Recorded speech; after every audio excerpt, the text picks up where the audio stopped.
Good morning from inside the new zoo and welcome to our coverage of National Signing Day, the Year of the Tiger. Today we introduce you to each player that will sign their national letter of intent with Mizzou and the men who will coach them. You know, these are exciting times around Memorial Stadium. The Tigers are in the midst of preparation for their appearance in the Armed Forces Lockheed Martin Armed Forces Bowl coming up on December the 22nd against Army. While literally outside of the stadium, work is underway. Preparation is beginning for the Stevens Indoor Practice Facility. Groundbreaking for that facility took place on Friday, November the 19th, the day before the Tigers' exciting overtime win over the Florida Gators. I'd like to welcome each of you today to this very, very important day. What a historic day it is. This project is going to change the landscape as we currently know it. The new Stevens Indoor Facility is another sign of both our donors and our university's leadership commitment to our success in football. We look forward to many great years of celebrating championships through facilities like this. But we could not be here without your incredible generosity. On behalf of our athletic department, on behalf of our 550 student athletes, I say thank you. I say, let's go, because why not Mizzou? And I am so fired up, and I know you are too. I want to say thank you to the Stevens family. I want to say thank you to all the people who have given gifts and donations, to the fans, to the alumni who want to see us be successful. My mom went to Mizzou, her dad went to Mizzou, we went to Mizzou, and so it's important. So we're honored to be up here today. I think Coach Drinkwitz touched on it a lot. There's a lot of people who contributed to what's going to be built here.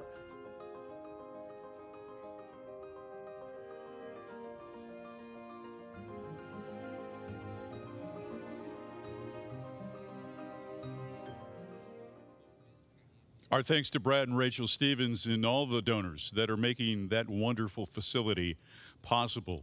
Overseeing all of it, of course, is the Director of Athletics at the University of Missouri. She's in her first year. We welcome in Desiree Reed-Francois. These are exciting times around Mizzou, aren't they? It's incredible. We have great momentum, and today is an exciting day. We talk about recruiting being our lifeline, and what a lifeline it is today. So it's very special. We have great momentum. And, you know, for us to build and have the sustained success that we all expect, it's not just one person. It's not just one team. It's not just one recruit. It's all of us coming together as one community. So I'm very excited. A class that projects inside the top 20 according to two different national rankings. More on that a little bit later. The student-athlete experience is something that's very important to you. So as kind of the person that oversees not only the department, but also the student athletes, what's a day like today like for you as you welcome new players into not only the football program, but into your family? Into our family. Right. And it's a special day. I had the privilege to meet actually all of these recruits, whether it was last Sunday and sharing a meal and breaking bread with their families, or throughout the football season. And this is a special class, not only their football prowess, and we're going to talk an awful lot about their football prowess, but also them as people.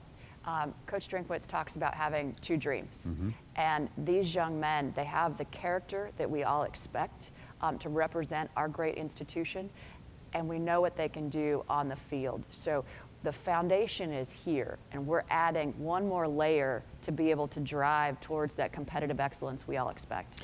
Not only are the coaches making the players feel like this is the place for them, but also everyone has to make the families understand that this is a destination for them as well, to make them comfortable. Absolutely. When I talk with the families, and I talk with the mothers and the fathers and the guardians and the grandmothers, and we talk about why we want to be trusted with their young person. We talk about not only we're a great academic institution. We're the only AAU SEC school in our entire state. They're going to get a valuable Mizzou degree that is not going to impact them for the first 4 years. It's going to impact them for the rest of their lives. We know how valuable that Mizzou degree is. We know what Coach Drinkwitz and his staff are going to do to prepare them for their football. We know that they're going to get better. We know that as football players, they're going to continue to grow because he has a track record of doing that, and his whole staff is committed to do that. And same thing with our strength and conditioning, our sports medicine staff. They have a whole team that want to make them successful. But we also talk about the 50. And what we mean by that is, well, I can never make a football player a better cornerback. I may talk cover 2, but you know, we're probably not, I'm never going to be able to make them better. But what we talk about is that 50. When they graduate at 22, and if the average tenure of an NFL football player is 3.4 years, right, then that takes them to 26. If their average life expectancy is 76.6 years, that 50 years, how are they going to impact the world? And that's where we're going to make a difference. And that's where Mizzou is really special, and the Mizzou MADE program and the career development program. So it's an exciting time. And I love talking to recruits' families. I know I have a son that's going to be coming here. And I know why we as a family, before I was ever the athletic director, I know why as a mother, we chose Mizzou for my only child. And so I can speak from that lens as well. So it's an exciting day. We're just underway on what is going to be a busy day, not only an event here in Columbia, off to Kansas City, and then closing the day in St. Louis. It is so great to see you. We're so fortunate to have you at the helm. Thank you. Thank you, and we're fortunate to have you here. Oh, bless you. Thank you. you. Desiree Reed-Francois, Missouri's Director of Athletics. As you know, this process of recruiting takes a number of months, and it all comes to fruition on a day like today very early. Let's go inside the war room. Hey, Coach Smith, X is in.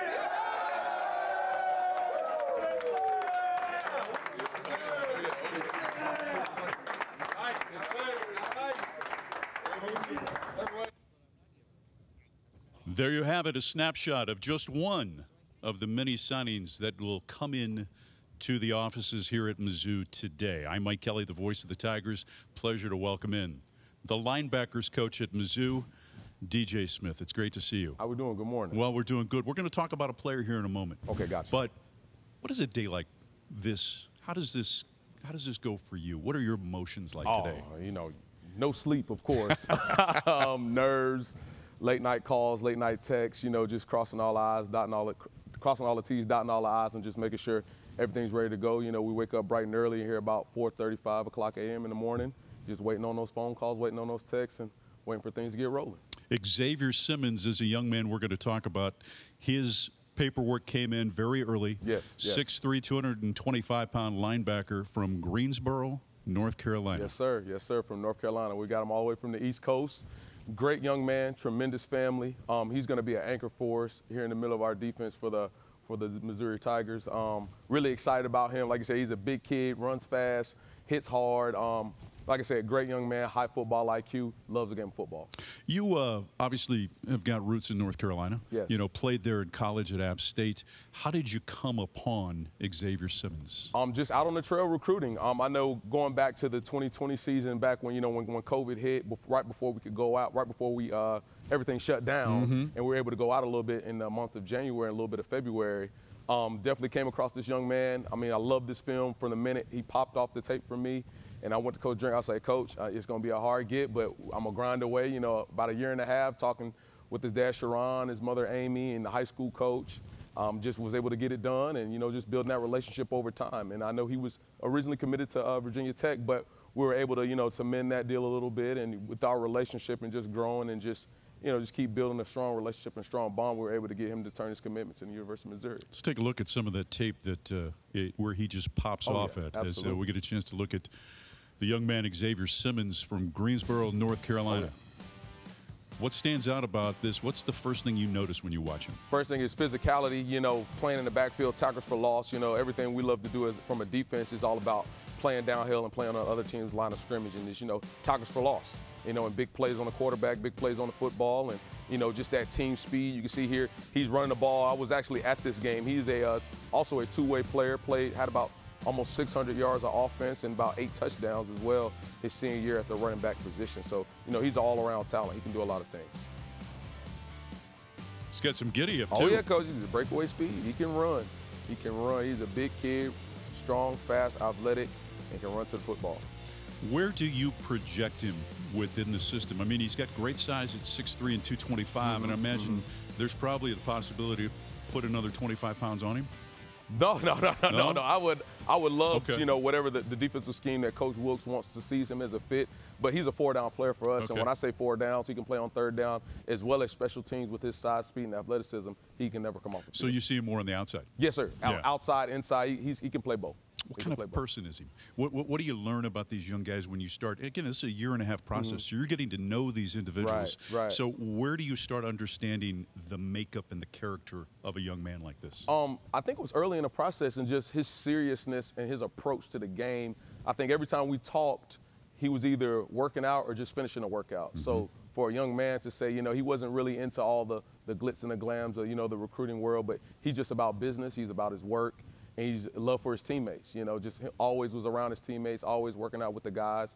And, he was just, a kid that was just solid and just grounded, really humble young man. Can you share with us any insights from the recruiting trail? I mean, any dinners you might have shared with his mom and dad, any good meals, things like that? I know from the home visit that we just had with him about a couple weeks ago, definitely Dad can cook. Dad's from the islands. He can cook. Mom isn't too bad at all. I mean, so I said from a foods aspect, they can really cook, so I can say that. When do you anticipate his arrival in Columbia? January. He's an early enrollee. Yeah. So we'll have the big man on campus here in January coming up, and we're looking forward. How important is that? Oh, it's real important, especially for a guy to come in, get acclimated to the system, get acclimated to a new environment, weight room, new teammates, just be able to hit the ground running. So when we get in the fall camp about 6-7 months later, he's already up to speed. How important is this time right now, DJ? Now recruiting is getting put behind you, and when you're building a program, the opportunity to go to a bowl and have those extra practices in terms of developing young people. How important are these practices before you go to Fort Worth and then leading into the off-season workouts? It's very important because you can't. The best way to get better is to always practice. So being able to have those extra bowl practices and take the young guys and be able to develop those guys into our scheme and just get a better look at them and be able to get good on good competition. And, it's always great to be able to, come out and be a bowl champion. That's what we're striving for when we go down to Fort Worth. So it's exciting. DJ Smith, congratulations. Yes, sir. I appreciate it. Yeah. He's in the books. Xavier Simmons, 6'3", 225 pounds. He's a linebacker from Greensboro, North Carolina. It is not too early, folks, to start thinking about season tickets for the 2022 season. You can always go online, check out the schedule. You can also go online to reserve your season tickets. Missouri opens at Middle Tennessee on September the 3rd. Home game September 17th against Abilene Christian. Georgia comes to town October the 1st. Vanderbilt October the 22nd. Kentucky will come to town on November the 5th. And on November 19th, New Mexico State will be at Faurot Field in Columbia. And as you're checking out things online, don't forget not only season tickets, but we need you to join the Tiger Scholarship Fund. There are strength in numbers, ladies and gentlemen, and the way we build this thing is with your help. So make sure you join the Tiger Scholarship Fund as well. Let's go back inside the war room and take another peek at a signing that came in.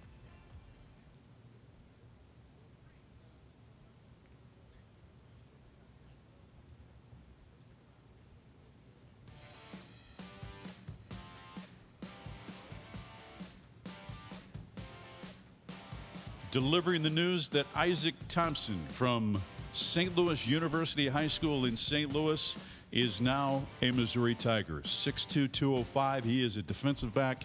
And with us to talk about it is Missouri's associate head coach, defensive backs coach, Charlie Cheese Harbison.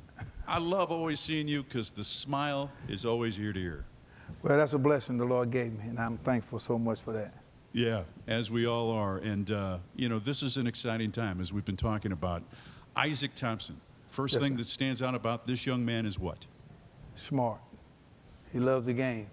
You can see the passion on his face. Just like you talk about that smile of mine, when you talk about Isaac, when you talk about the game, he brightens up. He loves what he's doing as far as the athletic.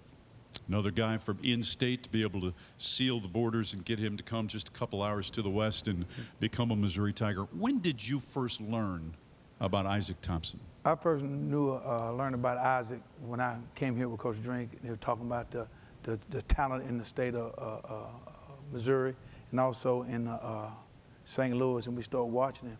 I was this guy got some skills, and then it went from there. What are the skills that stand out the most? He got ball skills. He got change of rank. He got change of direction.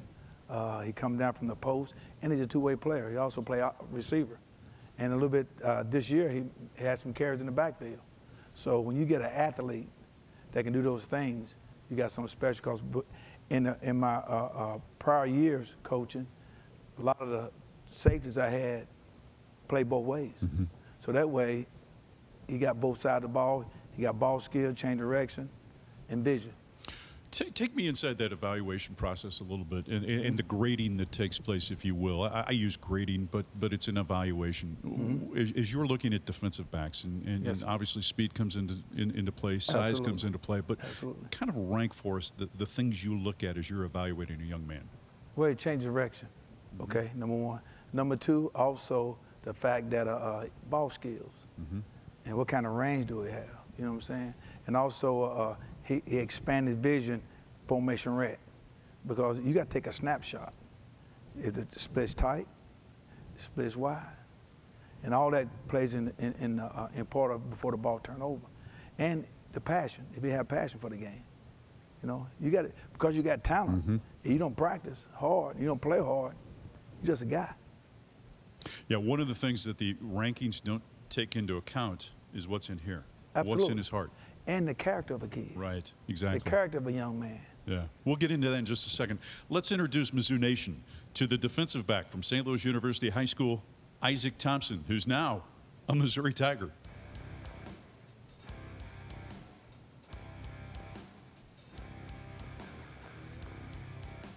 Coach, as you watch some of this film, give me some thoughts as you're watching Isaac. Look at him come off the ball, accelerate. Then he attacks the ball. You make a play. I love what I do, and I love watching young men play ball.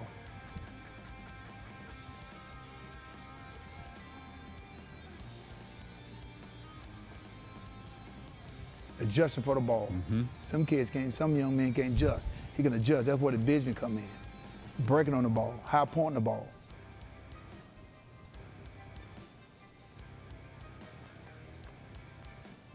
And understanding splits, understanding a lot of young men when you watch tape, you see them breaking on ball, they get a snapshot of formation, and film study determine what you're gonna get. Receiver on the hash, outside the hash, inside the hash, as far as the safety. How do you measure the character and get to know these young men? You spend time with them, and then you talk to them. You see that eye to eye, you're talking to them, and if they're smiling, you know, because one thing you want to do, you want to be a blessing, right? You know, and so you want to be a blessing to the next person. And you get in that personal space. How I do that? I hug on them. If they're tense up, or if they're relaxed, they hug me back. And it's all about that agape love. When did you know? And obviously you don't know for certain until that fax comes in or that letter of intent comes in. But in your heart, when did you know that Isaac was going to be a Tiger? Well, number one, he's a family guy as well. He got his mom and dad and his brother. They're close-knit family, and it was a family decision for him. And when a young man tells you something, and then the parents is on board as well, it's a family decision, and that's what you have to really do. You got to dig into the family. Grew up in St. Louis, so he's a St. Louis kid, a Missouri kid. When you're selling, and obviously there's something that's very tangible that you're selling when you're recruiting young men. And those young men are seizing on it, right? They're understanding it. But what is it that you sell when you sell Mizzou football to these young men? I sell a university, I sell my head coach, and I sell a DC. You understand? And that's what and then I DC being Steve Wilkes. Coach Wilkes, yes, sir. Right. The head coach Drink, because Coach Drink is the face of the university when it comes to athletics and football. That's how I see it. And then the university, we got to sell a university, Mizzou Nation. You know, Mizzou made man, all right? And when we say M-I-Z, people know to say C-O-U. And also I sell, I don't have to sell myself because the simple fact, when I'm talking to a young man, they're gonna know me by the fruit, by the tree, right? As I walk, they're gonna know me. As the young man, as I study him throughout his senior year, I'm spending time with him. I'm getting to know him and the family. So everything, and see, when I walk around Mizzou on my chest. So I'm selling Mizzou in everything I do. Cheese, you do it well. Thank you, buddy. Well, listen, I'm blessed. Yeah, we're blessed to have you. Thank you. It's Mizzou's associate head coach, Charlie Cheese Harbison. Let's go back inside the war room and see whose letter came in.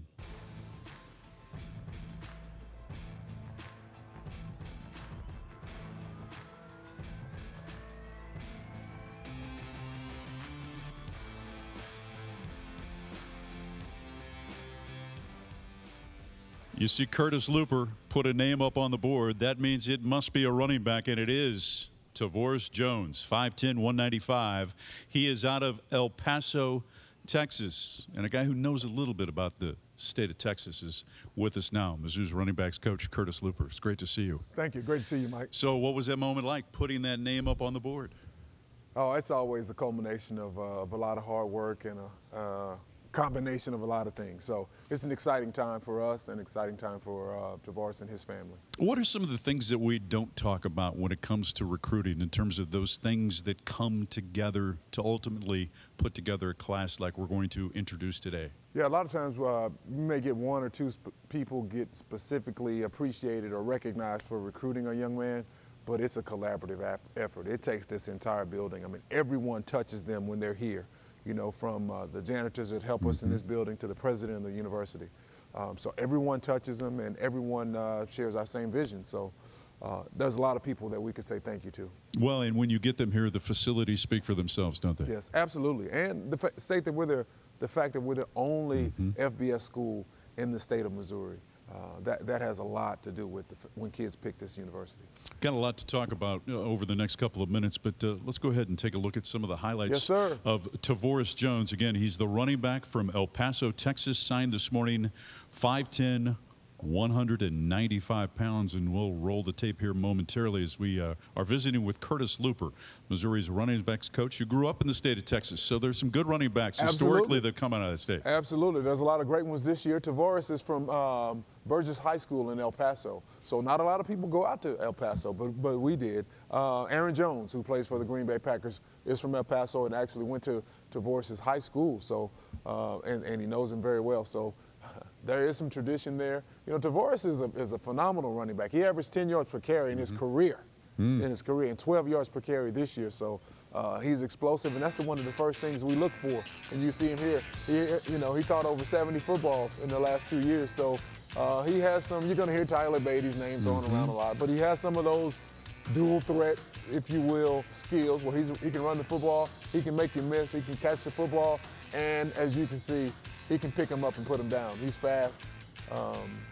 He was recruited by everyone. He was offered by Alabama, Texas, Texas A&M, and the likes. What do you think ultimately was the connection for he and Mizzou? I think probably, his dad serves in the United States Army right now. He's a sergeant in the Army. So his dad and I really connected early. So I think that really helped. For us, there was he had another SEC school and us. He was picking between us two for the visit this spring, and when he chose us, I knew we had a shot. Yards after contact. Yeah. It's evident on tape that the young man can absorb punishment and keep going. Yeah, he can make you miss. He can run through you. He can run around you. You know, he's 195 pounds, as you said. He's probably going to be about 210 pounds when he's fully matured here. So he can do it all. What did you learn about him through the recruiting process? Well, he's very quiet. He's an introvert. Is that a hard individual to recruit? Yes. Elaborate on that a little bit. Well, when it's all nonverbal. He doesn't say very much, so you got to read him. Well, what we do is we go throughout the schools and we talk to counselors and teachers and principals, and obviously his high school coach, Coach Rutledge. He was instrumental in us getting to know Tavoris and the type of young man he is. His mother's a Border Patrol agent, so she's Miss Adrienne Bailey. She's going to be an FBI agent. That's what she wants to do. So he comes from a phenomenal family, great young man. We're happy to have him. I can't imagine the stories that Miss Adrienne has to tell. Yep, and she told him. She told us she has videos. She has video proof of some of the things that goes on the border. Recruiting for you and the other coaches, obviously it's a lot of time away from your family. Yeah. You're getting to know other families, though. How much do you feel like at the end of the process you're a part of their family? Yeah, this year in particular, you know, the year before with COVID, Right. we weren't able to go out and get to know families and intimately connect with families. But we made up for it this year because we were out and about, and which was good. But, you know, it's incumbent upon us to make sure we know exactly the product that we're getting on the field and off the field. A few more questions for Curtis Looper, Missouri's running backs coach, who's with us today. We're talking about the young man from El Paso, Texas, Tavoris Jones, 5'10", 195. He is a running back. You mentioned his father was in the military, and the military runs very, very deep for Curtis Looper. You spent time in the United States Army, and we all applaud you. Thank you. And thank you for your service. When you connect with somebody like that, and you both have that military background, does it give you the inside shot a little bit? I think it does, just in the fact that, you know, there is a common ground there. So, you know, Sergeant Bailey and I became really close. And I can remember a time, I think it was probably February of this year, when I first talked to the father. And I said, oh, there's a connection. You're always looking for an advantage and a connection, and we were able to get that with Tavoris. We were able to get that advantage. I want to talk to you about the bowl game.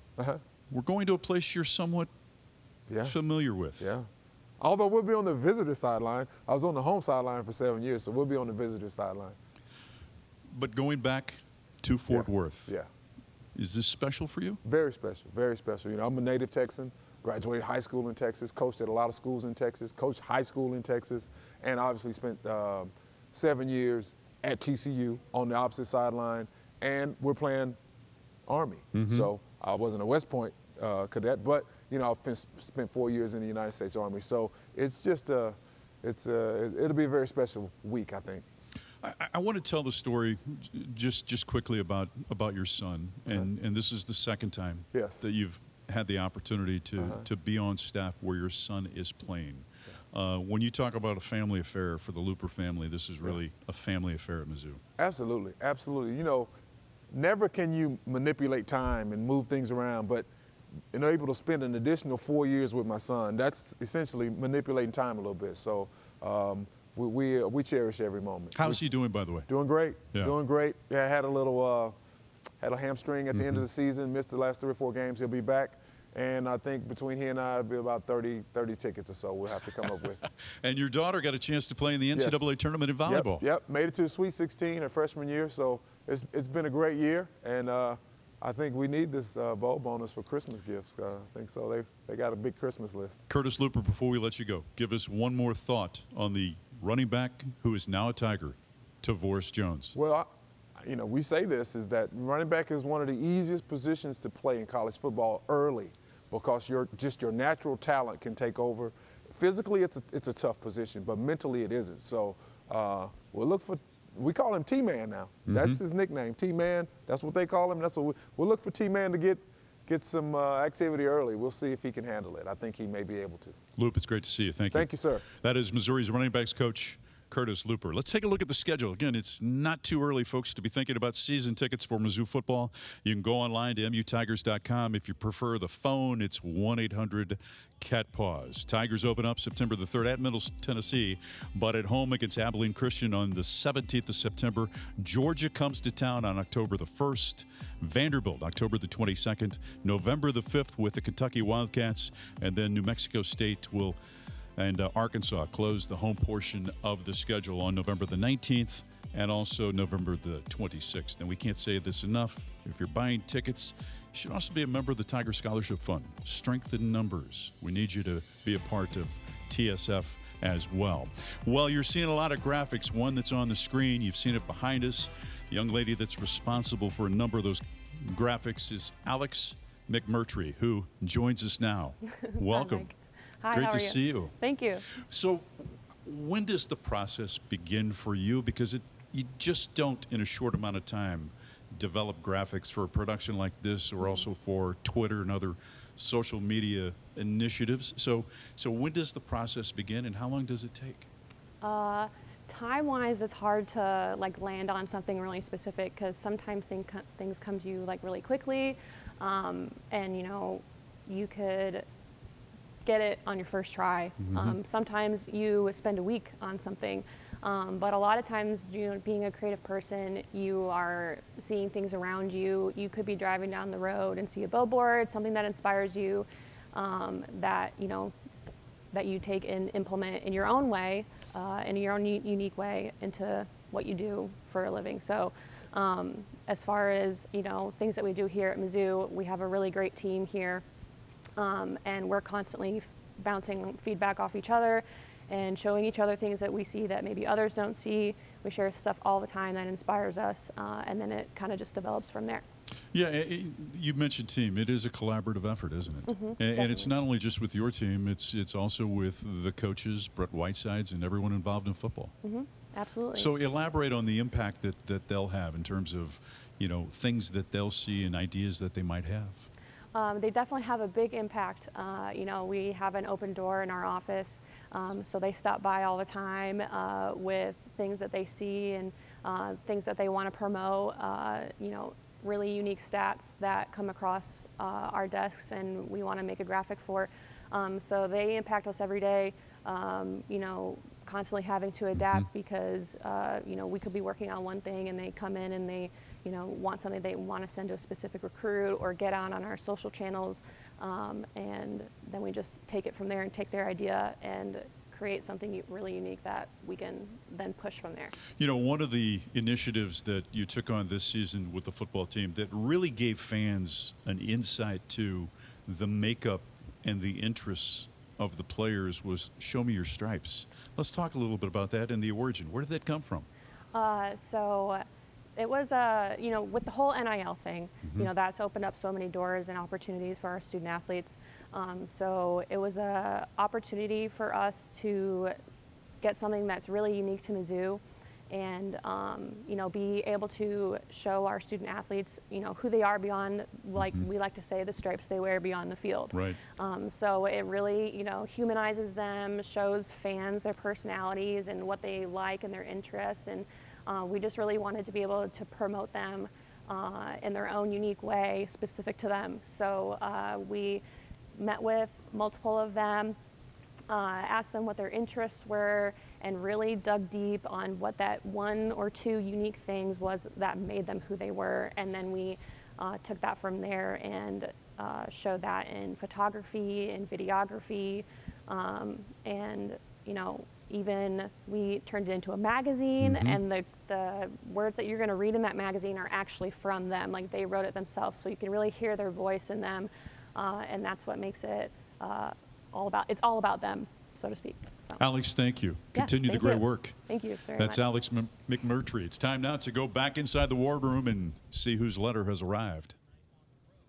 Clives was involved. Marcus Scott's in!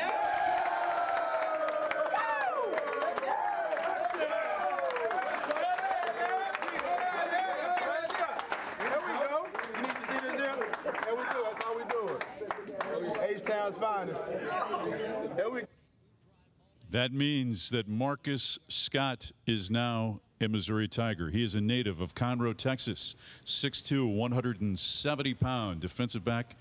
Defensive backs coach Aaron Fletcher is with us. Congratulations. Thank you. Thank you. What was that moment like when the letter came in? Oh, man, it was super exciting, exhilarating. Been talking to Marcus and his family for a while, and gotten a chance to really grow a really good relationship with him. So to see it all come to this point, man, it's just truly a blessing. Now, as people know, you're in your first year at Mizzou. You joined us from Tulsa. Yeah. Did your relationship with Marcus predate your time at Mizzou? Yes, it did, actually, and had an opportunity to know his family, from back there in Tulsa. So that was a huge part, in getting him to join us here at the new zoo. So it's been great. When you made the transition, obviously you're staying in contact with the individuals that you're recruiting, as you just said. What was his reaction to your move? I mean, he was just really just excited for me. The family was excited. Just grateful and just like, hey, we can definitely make sure that they get an opportunity to come and check us out. And they did. So they've been the same all the way throughout the whole entire recruiting process. Wonderful family. When did you first learn of Marcus Scott? His junior year, and Marcus is a, phenomenal track and field athlete as well. So I'm a big time track guy. So I got a chance to watch those guys run. And he can sure enough run. What events does he excel at? He's he runs the 4x400 Okay. meter relay. They were actually state champions there in Texas in the class 6A division. So I got a chance to see him run that 400, run 100. So he's a sprinter. He's a sprinter and a really good one. How does that translate on the football field? You get a chance to see his long speed. When the ball is going, you can see his turnover. So on deep balls, you can see him accelerate. You see a lot of change of direction. That stop and start with him. So a lot of that actually translates over. So it's really good. Yeah, we were talking a little bit about this with Cheese. Just when you were evaluating a player, the most important thing, particularly for a defensive back, not necessarily speed as much as his ability to move. Yeah. I think movement skills, and then there's an element of patience too that you always want to look at. Elaborate on that. When you start talking about patience, when you playing man, for example, you want to have a guy that's very confident in regards to what it is that they do, so they don't fall for the head and shoulders all the time. A guy that's just still and confident and just patient. Then when those guys make their declaration, he'll make his declaration as well, and that's one of the things that Marcus does, like, better than a lot of people that do it on Sundays even. He does a really good job of that. Mizzou Nation, let's introduce you to the young man from Conroe, Texas, Marcus Scott, a 6'2", 170-pound defensive back. We're going to get a chance to look at his video up here in just a moment, but a young man that comes to Columbia with a lot of flair, and will he be a January enrollee? Yes, he'll be a January enrollee, so that's going to be a huge plus for us. How important is that, particularly when you're playing a position like the defensive back, as we take a look at some of his video? Well, the good thing is, he can get an opportunity to come in and get acclimated to the system, get in there with the strength staff and have Coach Russell and those guys get to develop him a little bit, get acclimated to the college class schedule. So those are all huge pluses right there. And then, like I said, the football part will take care of itself. So getting in part of that system, he'll have that opportunity and at times he'll have a leg up on a lot of the other guys. So very excited about him, being able to come in January. The speed and the ball skills. There was a play a couple of plays back where he was chasing down a member of the opposition who was well in front of him and came from behind some 30 yards to catch him. The guy still scored, but what does that show you as a coach, that he never gave up on the play when it appeared that it was over with? He's tenacious. There's a lot of tenacity when it comes to his play, and he's real relentless. You'll see him. The play is never over when Marcus Scott is on the field, and that's what you want. You want a guy that's got that type of character when you see him play, and that goes a long way. Do you envision him as a cornerback, as a safety? Where do you see him long term? A corner. Yeah. Yeah. And then in terms of just getting to know the family and things like that, you said that they were really consistent throughout the process and that it was very comfortable. What did you learn about this family, though? Because as we talked about with Luke, you become kind of an outside family member. What did you learn about his family? You just learn, the inner workings of their dynamics. His dad, Marcus Sr., is a phenomenal man. Have a lot of friends in common. And like I said, his mom, Robin. Sisters, Marcus is the only boy, so they're a very just tight-knit group right there, and it's a good thing to see with those guys. They are super supportive of everything that he does and all of the kids, and they've been to numerous ball games. They always check in and things of that sort, so you just get to see how supportive they are of one another and our program. And that's a blessing, I want to talk a little bit about more of a broader brush in terms of the approach of recruiting from this standpoint, because it's not just you and the staff and Coach Drink. It's Brett Whitesides. It's Alex McMurtry. It's everyone behind the scenes that plays a role. We had the athletic director, Desiree Reed-Francois, on with us, and she talked about the messaging that she provides for the individuals. The resources that you have here at Mizzou, just your first time through it from a recruiting standpoint, how much does it help? It helps tremendously. You talk about those resources. The resources are always relationships to me. So you talk about Donald Sinat, people like that get an opportunity to talk to the parents in regards to what it is that they like to do from an academic standpoint, the support they're provided. You start talking about different things that you have, in regards to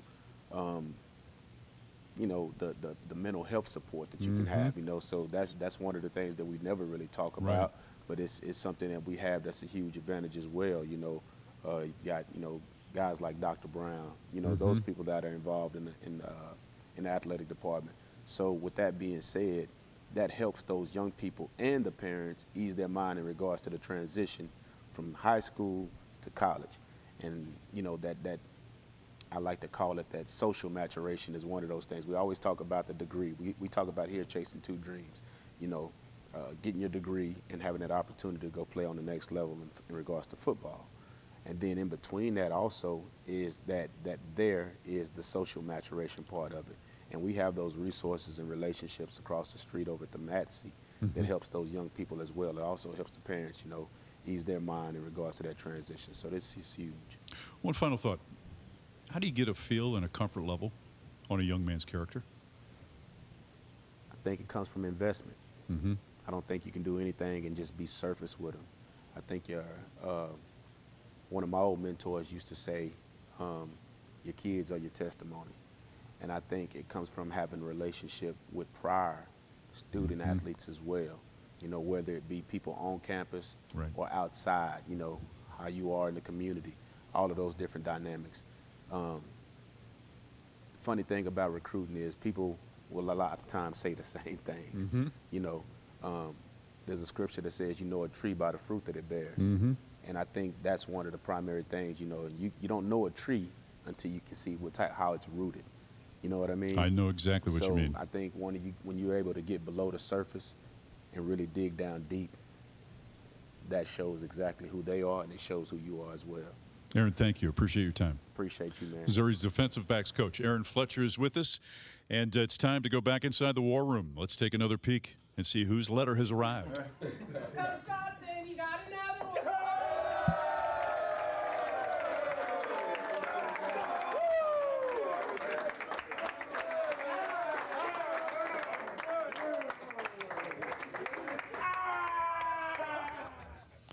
Marcus Johnson is going to join us, but a couple of names that we're going to talk about during this segment. Valen Erickson, 6'6", 280-pound offensive lineman from great program in Chicago, St. Rita High School in Chicago, Illinois. Armand Mimbo, 6'4", 275, a defensive lineman from Lee Summit, Missouri, and also Tristan Wilson, a Lebanon, Missouri native, an offensive lineman at 6'5" and 250 pounds. Marcus Johnson, congratulations. Yes, sir. Thank you. Tigers offensive line coach is with us. And, you know, from a recruiting standpoint, what are some of the things when you're looking at O-linemen, some of the things you're looking at initially, whether it be in person when you're evaluating a young man or on the video? I think the first thing that goes through my mind or our mind is size and growth potential. You know, how big is this guy going to be? Is he going to be big and sturdy enough to last and produce in this league? So that's probably the first thing, you know, and I think that's why it's important to get out on the road and see a lot of guys in person, because a lot of times you don't know. You look at highlight tapes and, numbers, heights, weights on guys, and a lot of times say a kid's 6'6" and he's really 6'3". Well, that's a big difference, you know what I mean? So I would say size and growth potential is probably the first thing. And then to me, when it comes to O-lineman and O-line play, I would say just attitude and mentality and toughness. And to me, all that is guys that work, you know what I mean, guys that compete. And I think they display it on tape, you know, with the passion that they play with and just finishing blocks. So that would be the second thing. And then obviously I think feet, one of the things I'm big on is feet. You know, how fast can he get his feet up and down off the ground? You know what I mean? Or I even like the way guys get up off the ground. You know, is it a guy like me that got to put every limb down on the ground to get up, or can he just pop right up back on his feet? I think it tells you a lot. So I think it's several factors, but those are probably the top three if I had to just rip it off the top of my head. Tigers offensive line coach Marcus Johnson is with us. Let's take a look at some of the video. We'll begin with the young man, as I mentioned, from Chicago, Valen Erickson. For years, the Catholic League in Chicago has produced terrific football players and a number of interior linemen. But this man 6'6", 280 pounds. A legit 6'6" and 280? He is. He's actually 6'6", about 295. Saw him last week. Myself, Coach Drink, Coach Link, and he wait till you see him. He's the one that you want to be the first one jumping off the bus. See him a right tackle there. He is, man, and he brings some of that Chicago attitude and toughness and mentality to this program. You know, and even with Big Val, we call him Big Val. You know, he was a kid that didn't even have to come here. He came here and you know, participated in camp in a one-on-one setting. You know what I mean? And he had offers out there already, but he wanted to come show and prove himself that he was worthy of being an SEC player. You know what I mean? So I think that said a lot about a kid that doesn't have to come, but he shows up. You know, and we're excited and fired up to have him. And being a part of this program. So, I mean, I think he's going to be a phenomenal player. Again, he's a big, athletic guy that can bend. Obviously, you see the attitude and mentality and crawling on top of people. And I also think Big Val has some versatility to possibly be an interior guy. You know, and I think that's one of the biggest things when it comes to O-linemen. You've seen it throughout the course of the season, how many guys is a guard this week, a tackle this week, a center, and just kind of all over the place. So I think he's a guy that's going to bring some versatility. Yeah, a couple points there. And you played in the NFL. You know how many guys get onto rosters because they can be swing offensive linemen. They can play guard. They can play tackle. If you needed them to pinch play center, they can do that too. That's very important for a young player. It's value. And even when I'm recruiting young men, I tell them all the time, the more you can do, the more value you create for yourself. You know what I mean? I always tell guys, even in our room, just because you're the 10th guy, just because you're the backup left tackle all week in practice, doesn't mean if the starting left tackle goes down in the game that you automatically going in. Right. Because you may be the 10th best player in the room. Well, for us, we're trying to put the next best guy, the 6th best guy in the room on the field. You know what I mean? Yeah, exactly. So to me, if you can be that guy, I think it serves as a valuable role for you. You know, case in example is old Woody. You know what I mean? He came here as a right tackle, but then he played left guard before he played right guard, and he's starting at right guard right now, but he's also, I think it was South Carolina game when Bobby went down, he went from right guard to right tackle. Right. You know what I mean? So guys that can provide versatility, I think is critical when it comes to O-line play. Connor Wood, the young man that transferred from Montana State from Meridian, Idaho. The other thing, too, that stands out about Big Val, as you call him, is that, yeah, there's a mean streak, too, but he's a guy that finishes blocks. Absolutely. And again, you ask, what do you look for on tape when evaluating those guys? To me, it's that stuff. Guys that can finish blocks and passionate. Even though, you know, I made a comment about him crawling on top of the guy. That's showing passion in my eyes. I know he loves the game. I know it's important to him. And I think that says a lot, not only about what they do on the field, but I think more importantly, what they're going to do off the field. Because usually it's hard to change people, right? We as humans, we're human. We seek comfort. We look for a jacket when it's cold. We look for cool air when it's hot outside. You know what I mean? So to me, those are traits that he has that just come naturally to him, and I'm fired up to work with him. Yeah, well, I know someone that Mizzou Nation's also fired up about as a Missourian. He's at Lee Summit, Missouri. Let's introduce Mizzou Nation to Armand Mimbo, a 6'4", 275-pound defensive lineman, as he is offensive lineman. He's one of the latest Mizzou Tigers.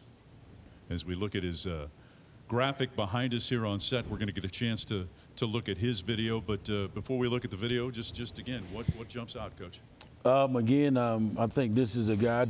We was when I was in the school a couple weeks ago. He had just finished his final highlight tape, and I think this kid here could be special. I do.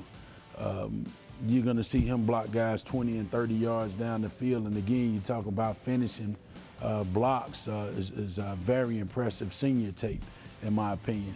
And, you know, Armand's really kind of a late bloomer, if you will. You know, I remember talking with Coach Mosey.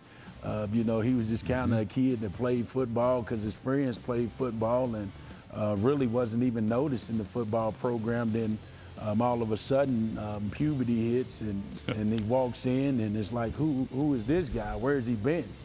And I think from day one, I think we saw his tape. It was like out this third game starting and playing, I think we ended up offering him, if I'm not mistaken. I know it's pretty early in this process, and he has not, shied away from that. I think he's consistently gotten better and better and better.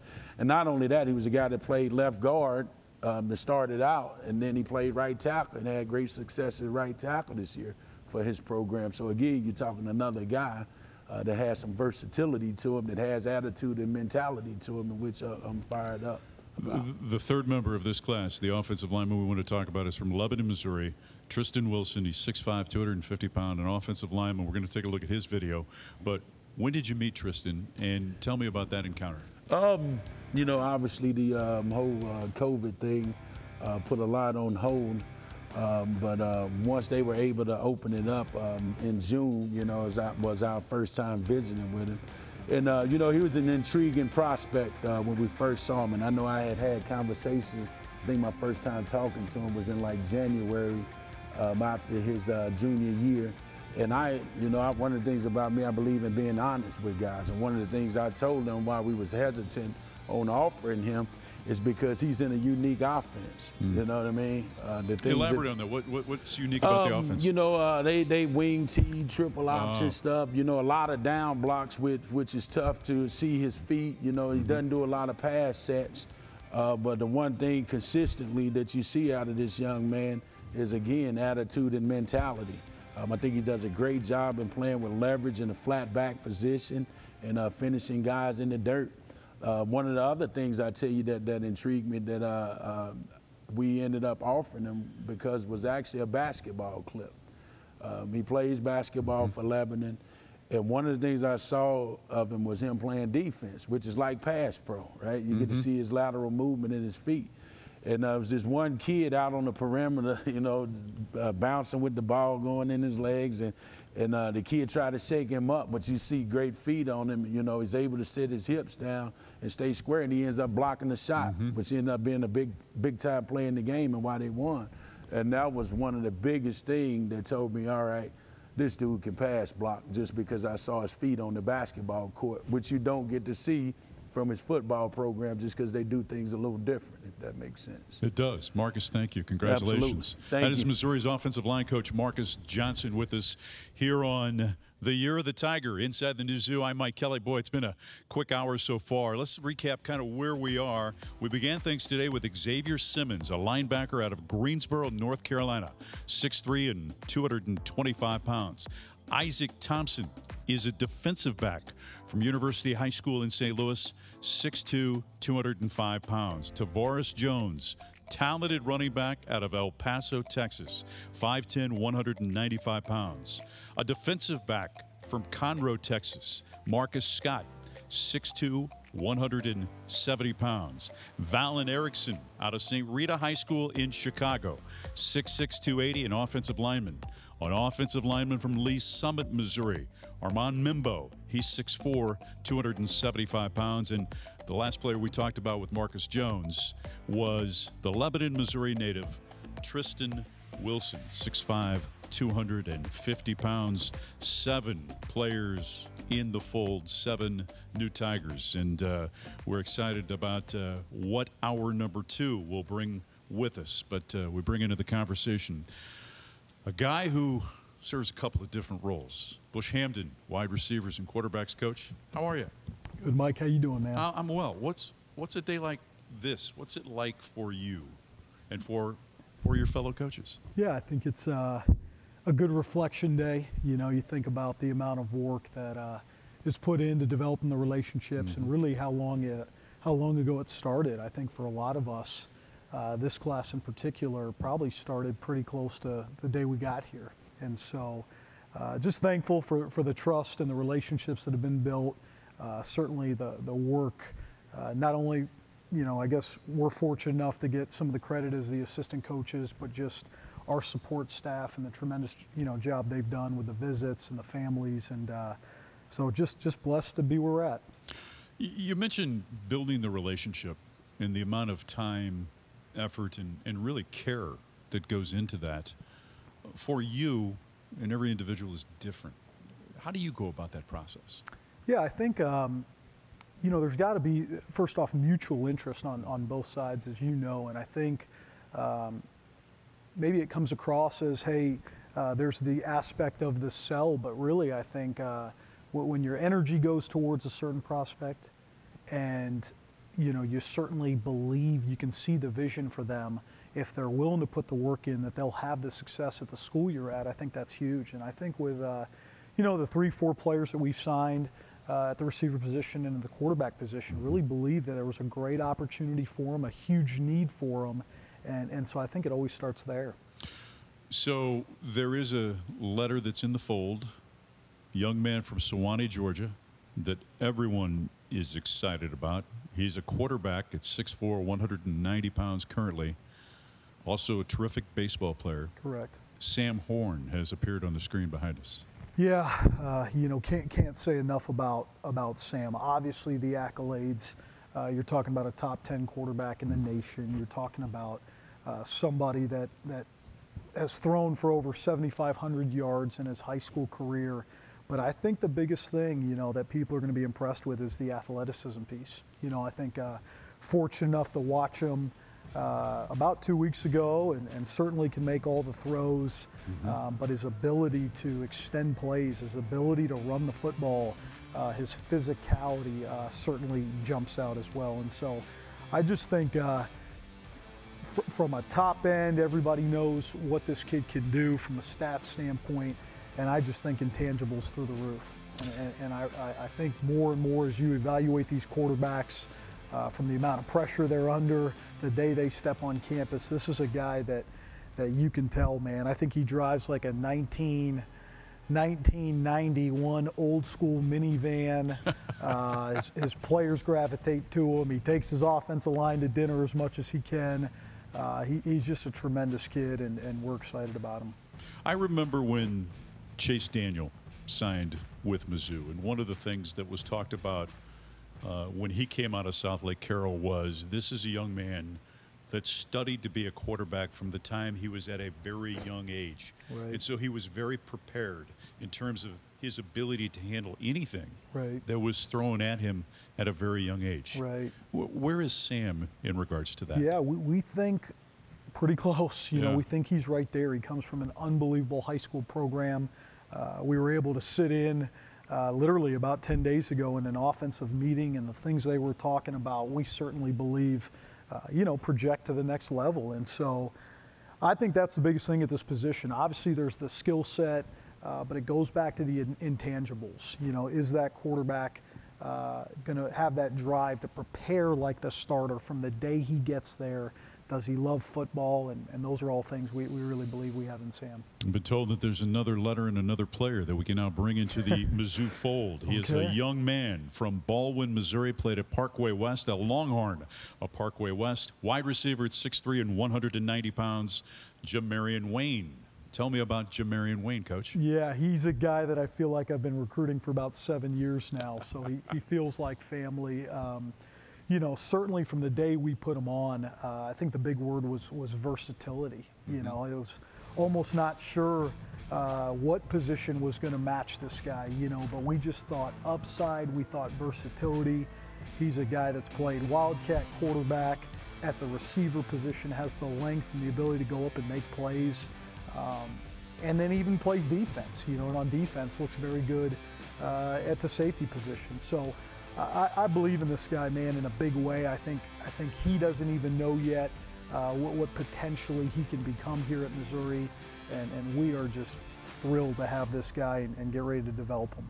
What are some of the individual things that stand out about him? I mean, obviously he's got great ball skills and speed, but it also appears he's got great vision too. Yeah, and just to be honest, like, he's the guy that I keep telling his mom, CG, I go, wait till you see him about 6 months after he's been here. You know, I just, from a weight standpoint, you know, with Ryan Russell and our strength department and the nutrition, I just think this is a guy that's really going to surprise a lot of people. Another name that we have to talk about out of Blue Valley North High School in Overland Park, Kansas, Mekhi Miller, a 6'1", 185-pound wide receiver, has signed with the Missouri Tigers. Yeah. So Mekhi's another guy in this mold, you know, that we feel we've been recruiting for a long time. We I believe, were his first big offer way back when. And, you know, when you're putting this thing together, right, you're looking to take 3 receivers. You're trying to kind of figure out, certainly take the three best guys, but also can they complement one another? And I think Mekhi was a guy that we thought had position flexibility, can play inside in the slot, can play on the outside, strong, tough with the football, and we're just thrilled. We really are. I think this guy, mentality-wise, is a little bit of an old school type player who's ready to work. Certainly had to sit out a year due to transfer when he was in high school, but what he's done at Blue Valley in the last 2 years, we think this guy can be a real special player. Well, when you say old school, what do you mean by that? You know, I just remember talking to him. I remember sitting at Starbucks about, again, 2 weeks ago with him and his dad and saying, all right, man, you know, I got to keep it real with you. Like, this is the recruiting process, but when you get to school, like, here's what it's going to be about. You know, it's going to come down to there's a lot of good players.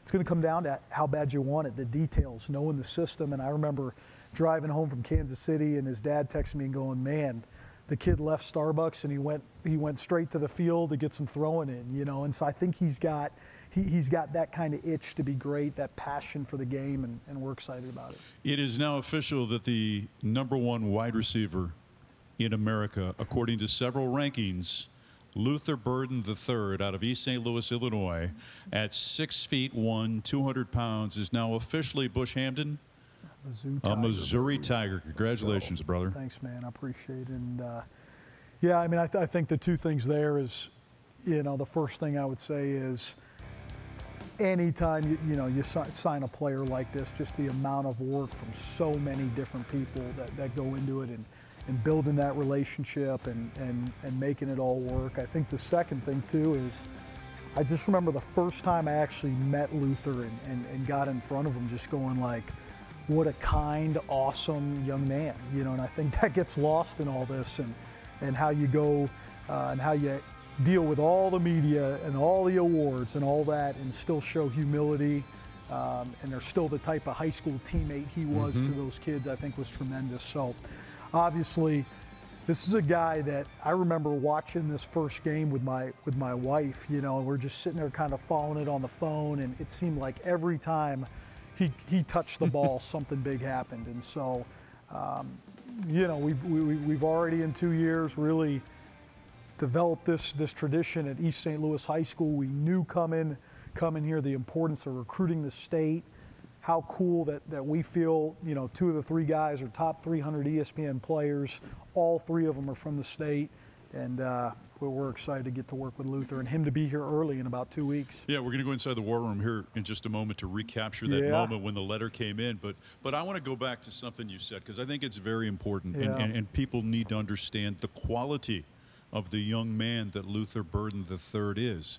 Where did he hold his announcement ceremony? Yeah, he held it at the Boys Club. No question. Where he grew up, the Matthew Dickey's Boys Club in North St. Louis, that played such a vital role in his development as a young person. To me, that speaks volumes to, I did not forget where I came from. Absolutely. And I think that, you know, looking over the last 5 to 8 years in the new social media world, the reality is, for a lot of these guys, you know, when they get to the places they're going, it's going to come down to their humility. It's going to come down to getting right back to work, you know, because that's what it's going to take. And so I just feel strongly, certainly the family, his father, Luther Sr., his mother, Gay, you know, have really just produced a kid that's a pretty cool young man, and we're excited to have him. Let's take a look at the War Room video. It's my guy OG right here, man, bringing it in. Burden is in. Yeah!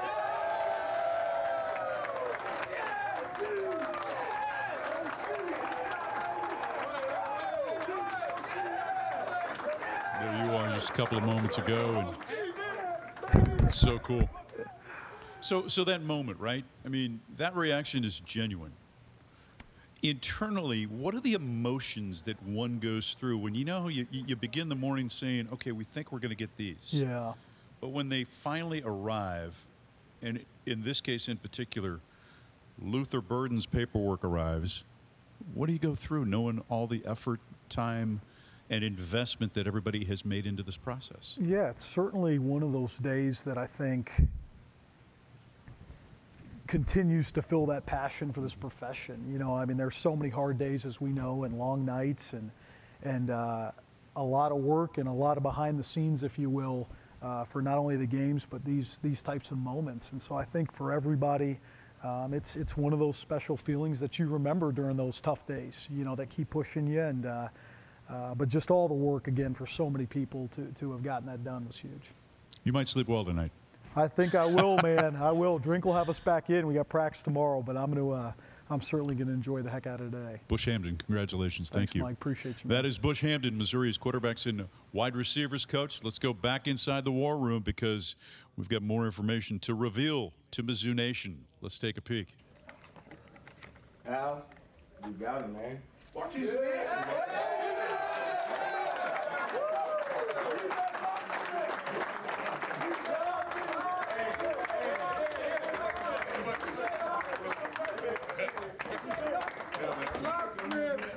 go, baby.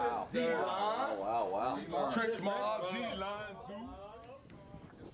Trench Mob, D-Line Zoo. Yes, sir. Al Davis is Yes, in sir. that building and in the house. It's great to see you, big man. We are here. We are here. Good to see you too. Yeah. What's this like for you? You emerge during the course of the season for Mizzou fans as you take over the role and did a terrific job in coaching the defensive line. A day like today, when you get a chance to see some names come into the fold, what's that like? It's exciting. Yeah. One thing we have to know that this program has to recruit well in order for us to do well on the football field. And today's a big day for a lot of young men and a lot of families. It's a big day for our football family, and we're excited. We've been excited all morning. Well, we're going to talk about a couple of players in this segment. We begin with a man who played high school ball at St. Thomas Aquinas in Overland Park, Kansas. Jalen Marshall, 6 feet 5 inches tall, 275 pounds. What captures your attention?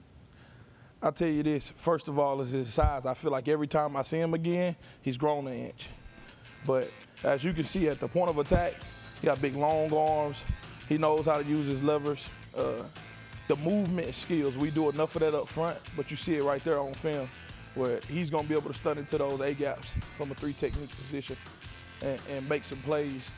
He has some natural pass rush ability, which is great, and that's something that we need on the inside. And also just the girth itself. He's 6'5". He's a big guy. Now we got a couple of little shorter guys, right? Good football players, great football players on this football team.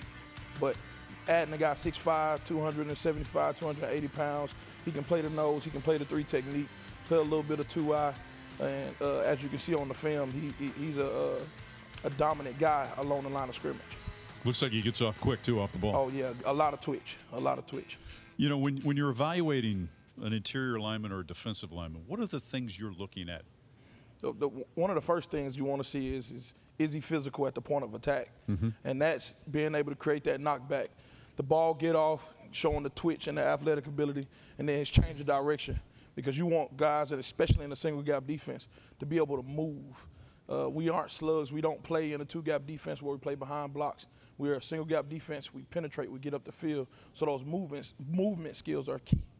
So at 6'5", and you say growing and now 275, where do you eventually see him? You said 3 technique, possibly nose. Yep. At what size do you think he eventually dresses out at? I think maybe a couple more pounds heavier just because of the double teams that he's going to play. We play right and left for the most part. He'll play 3 technique and nose, depending on where we set the front. But the kid has the versatility to play. To me, he's a juice nose guard. He's not that big slug just sitting there eating up blocks. He's a guy that's going to get on blocks, get off blocks real fast because he has that twitch that we talked about. Well, we're told, too, that there's another name that's in the fold. He's from St. Charles, Missouri. Oh, yeah, a defensive lineman that's been talked about for quite a bit during the recruiting process. Marquise Gracial at 6 feet 4 inches tall and 280 pounds. What, again, jumps out about this young man? Marquise the Beast. When you talk about a big physical specimen, it's exactly what I'm saying. The kid is massive to start. When he walks in the door, frame, he covers up the light, right? Then you see him when he put his hands on blocks, he destroys blockers. And that's what you need in this conference. Again, just like Jalen, he has that versatility. He can play the 3 technique and the nose. He'll be fine in the 2-eye, but he shows the athletic ability. Got clips on his highlight tape of him playing offense. You see the movement skills that I talked about, where he has that change of direction. But again, he's big in stature, he's thick, he's physical, has that natural pass rush ability. He has a toolbox to go to. So just being able to add an athlete of his caliber to the room, we got that much better as soon as they got to sign that paper this morning. I remember when Missouri brought in a kid named Sheldon Richardson a few years back. There you go. Similar? Very similar. And when you see Elaborate on those that a little guys as young guys, big, already big, add the weight room to it, right? He's going to lean up a little bit. But he won't drop a lot of weight. We want him to stay kind of where he at in that same range. But again, massive guy. He's going to be great against double teams. He's going to be great getting off blocks and going to make plays. Jalen Marshall and Marquise, both January guys? No, they'll be here in the summertime. Okay, so they'll come in the summertime. In the meantime, what are some of the things that what are you messaging with them in terms of, making sure they're ready when they arrive to plug and play? By rule, they can come over during spring ball and actually come through to the meeting. So hopefully we can get those guys over for that. Russell will get them their weight program. But I just told those guys, one thing about big guys, you have to stay on them about their conditioning. Because that's the thing that shocks their bodies the most. I think already being both of those guys 6'4.5", 6'5", 280 pounds, you don't want them to get too heavy during that spring semester before they show up for college. But as far as the size is there already, the weight room's going to be different for them, but the running is the most important part because we want these guys to be able to show up and be able to compete early. So that running is very detrimental to what they have to do. One of the things, too, that I want to talk about with you before we let you go is that this is an important time in terms of the developmental and the building of this program, right? This time when you have your current team here getting ready with extra practices for a bowl game, in particular for your defensive line, who obviously improved as the season progressed. How important is this time between the Arkansas game and the bowl game to get healthy and continue to develop? It's major. One thing about the guys that are the older guys that have played more reps outside of Mekhi Wingo is it has been great for those guys to rest their bodies a little bit. On the flip side, it's allowed me to get those younger guys in position to take reps. So some of those younger guys a little bit further down the depth chart has been over on scout team some. They've been able to take 1,000 reps, and those are the reps that they need to develop. Within the drills, we have a lot of indie time right now, so now they're getting that specific minute drill time. Down in individual is specifically D-line play, and then that stuff is being carried over to the group work. Coach is talking about indie time. He's talking about individual workout periods. Yep. Al Davis, great to see you, my man. Likewise, Congratulations. Likewise. Thanks for having me. We were having a chance to visit with Al Davis about a couple of young men, Jalen Marshall and Marquise Gracial. Let's go back inside the war room. There's more to reveal to Mizzou Nation right now.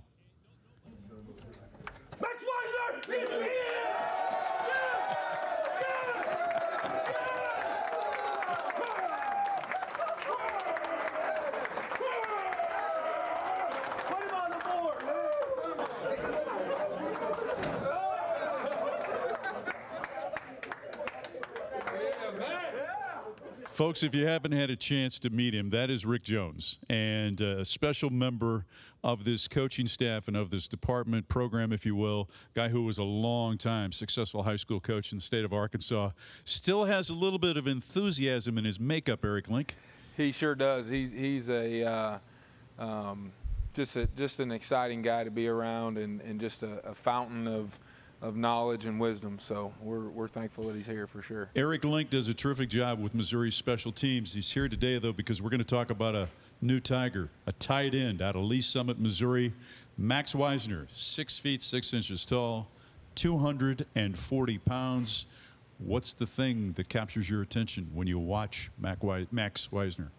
Well, Max, first and foremost, he was our first commitment in this class, and has just done an outstanding job of being loyal and not only being loyal to his commitment to Mizzou, but also bringing others with him. And he's got a ton of energy, a ton of excitement, and so does his mother. She's done a great job throughout this process as well. And but you see that on the field when you talk about Max. You see that energy, you see that excitement. He's always playing with a high motor. That's the one term that you hear used when talking about guys, and he certainly does that. He plays with the motor. He plays with great effort. He plays with great energy. You can tell that he loves to play the game. He's excited to get an opportunity to play the game. And not only does he have a great frame and a great skill set, but we're just excited about the energy and the way that he plays the game. You see him high pointing the ball. You see the two hands and the ability to run after he makes the catch. Playmaking tight ends in this offense. It's important in any offense, but in this offense to be able to have a playmaking tight end, particularly with the people you're bringing in on the outside, how important is that? Well, it's huge. I mean, if you look at the history of Coach Drinkwitz's offenses, the tight ends have always been really involved, and it just brings another dimension to our offense to have a guy that can be a vertical threat, to have a guy that our quarterbacks can throw those 50-50 balls to, and you got a big target. That always makes a quarterback feel comfortable, especially in the middle of the field and out in the flats and on the perimeter. So, and not only that, but just when you occupy a safety or a linebacker and can really create mismatches from a personnel standpoint week in, week out. What does it say about him, though, that he was the first guy, right? He was the first guy in this class to say, yep, I want to be a Tiger. What does that say about Max? Well, I just think number one, it says that he's committed. I mean, he is committed. He is black and gold through and through. He's a true son in every sense of the word, and that means something to him. And he's stuck with us, throughout the whole thing. And like I said, not only has he stuck with us, he's brought others with him and done a phenomenal job. Especially at least half of his process, right, or maybe even more than that, was during COVID when we couldn't really have the personal interaction. And he would still find ways to, get down to Columbia and get on campus and watch practices and do some things like that, like the spring game, and that he was able to do at that point. And he was just became a great ambassador for us, really. And isn't it important, too, when you're putting together a class to get those couple of guys that say, hey, I'm in, and then they can help recruit others? Absolutely. It's huge. I mean, he's the one that creates the group chat and the group text, and just got those guys on board. And when one domino falls, it's easier for that second domino to fall. It's easier for that third, and so on. And so it creates momentum and positive momentum, and that makes a huge difference. I cannot let you leave that chair without us talking about the All-American, Harrison Mevis. What a terrific season and career this young man has put together in just 2 years. Mike, you and I have talked about this before, but he has a really special ability to kind of find focus and block out the noise, and that's one of the reasons why he's a great kicker. And he deserves every one of these accolades that he's getting. He really had a special year and is having a special career. And we're just proud and thankful that he's with us, and looking forward to a couple more years to come. Yeah, and that's the exciting thing. A couple more years to come. He's a great individual, terrific player.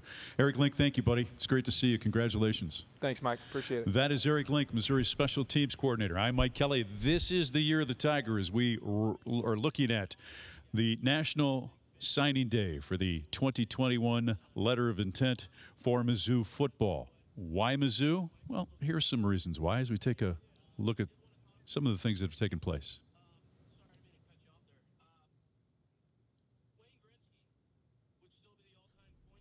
I wanted to play home, and I feel like it was the best fit for me and my family, and I feel like I could create something here in my own state instead of joining some like the Alabamas, the Clemsons, the Georgias. I want to step my own trend and start something here in my own state. The town, the coaches, the people, fellow commitments. I mean, everything about Missouri. Just I loved it, and it feels like home.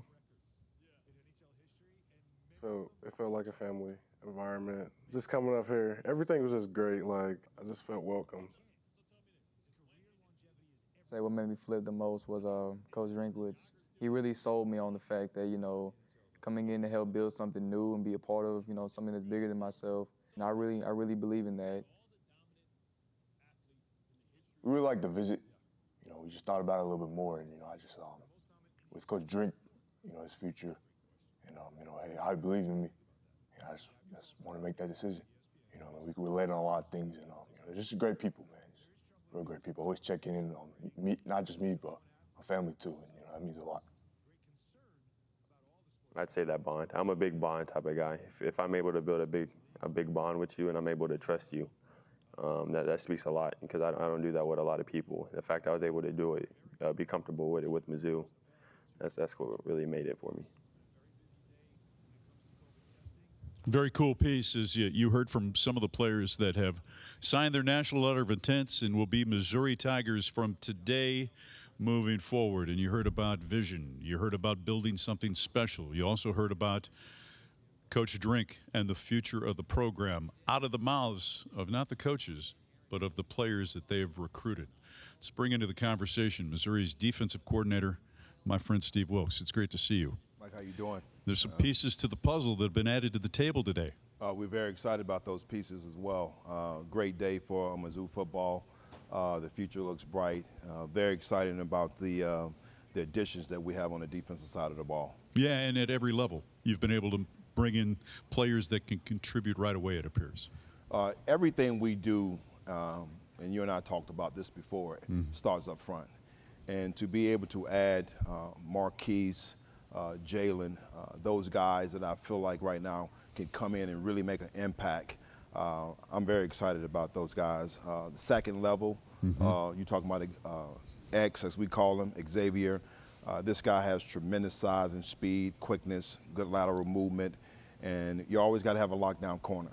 And when you talk about Marcus Scott, that caliber player, great length, and then a safety with Isaac Thompson. So very excited about the guys that we added. Marcus Scott, you had a chance to do the home visit with him, right? Yes, great family. Marcus and his family, they really invested and put a lot of time into Mizzou. Came up here a couple of times on their own just to really see the campus, spent some time with us doing camp, had a great home visit, and just a solid family, man. Really excited about them being a part of the Mizzou family now.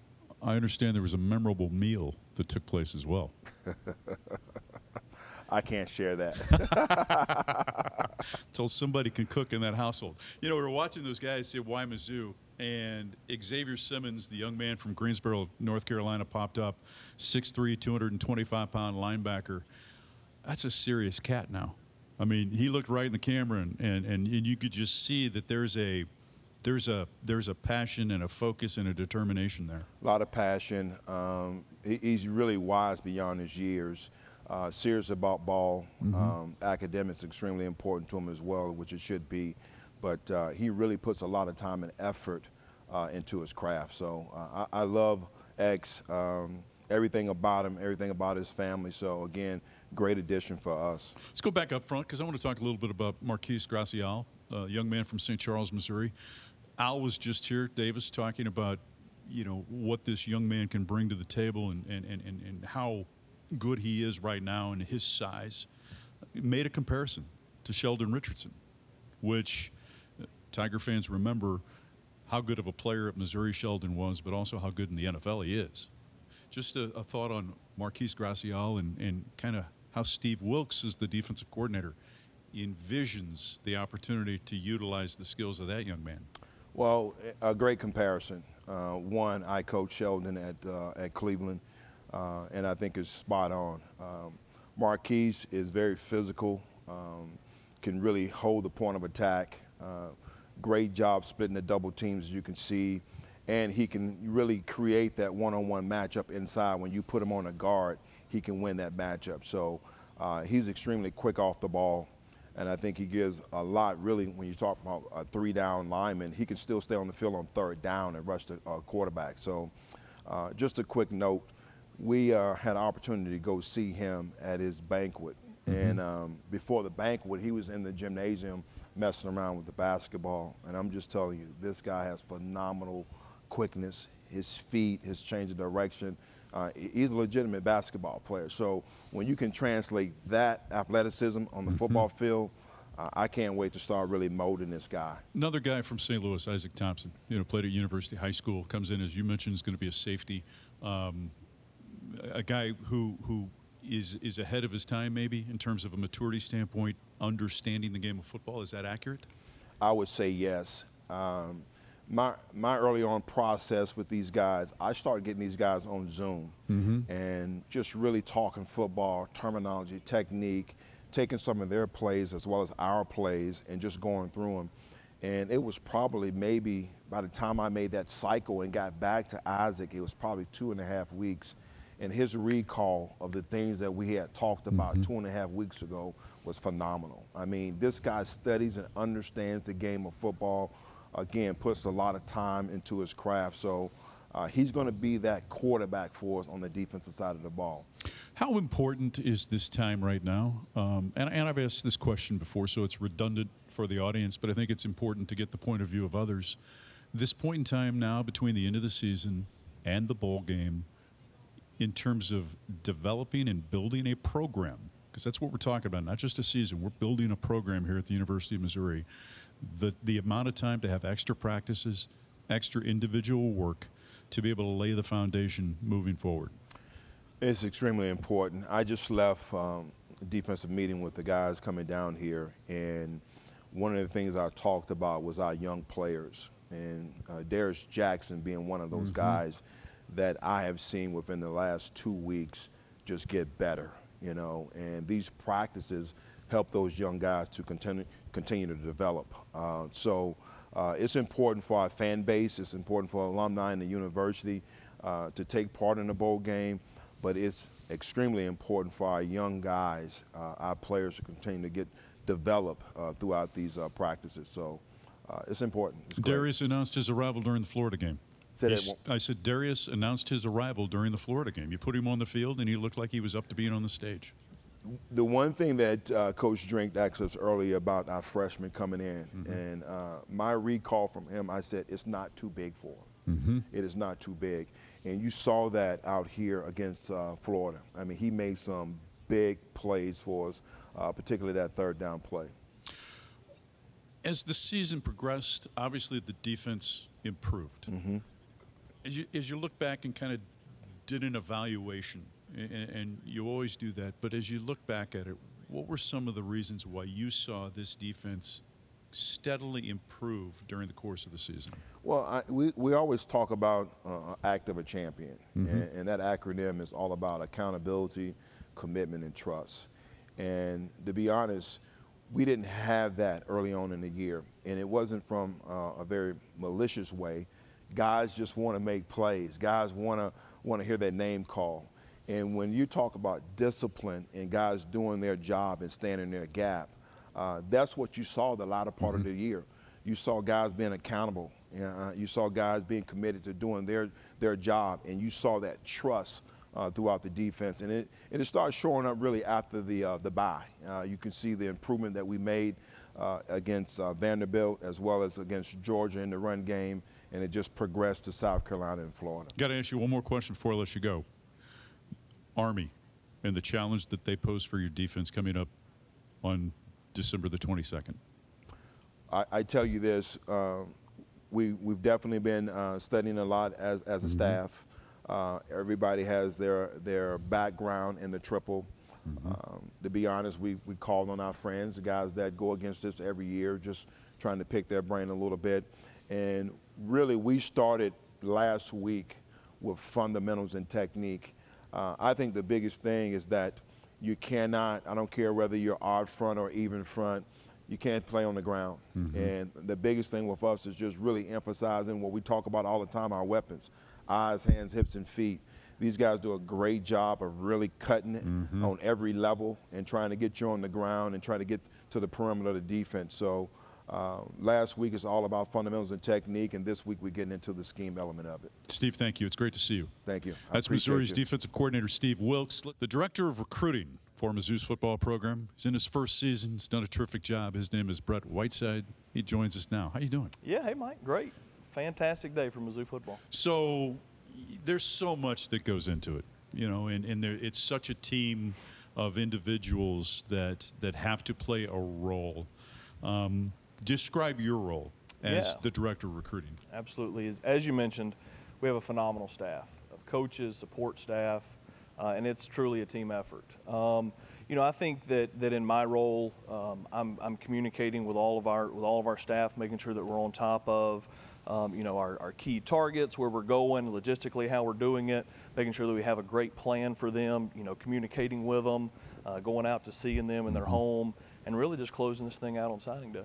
Yeah, and you know, there's so much logistics that goes into sending guys on the road, and you know, sometimes it comes at a difficult time with family dynamics and things like that, but the coaches all have to do it. The family members understand it. I want to talk, though, about when the young man comes to Columbia and arrives here for their official visit.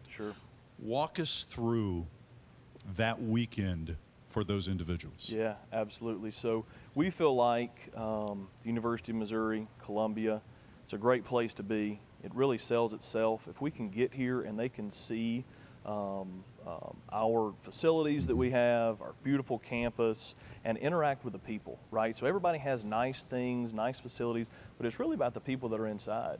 And if we can get them here for these 48 hours, we feel like we've got something that's really special for them to see. So they arrive on a Friday afternoon. We put them up at a great downtown hotel. We'll have a 5-star meal for them that night.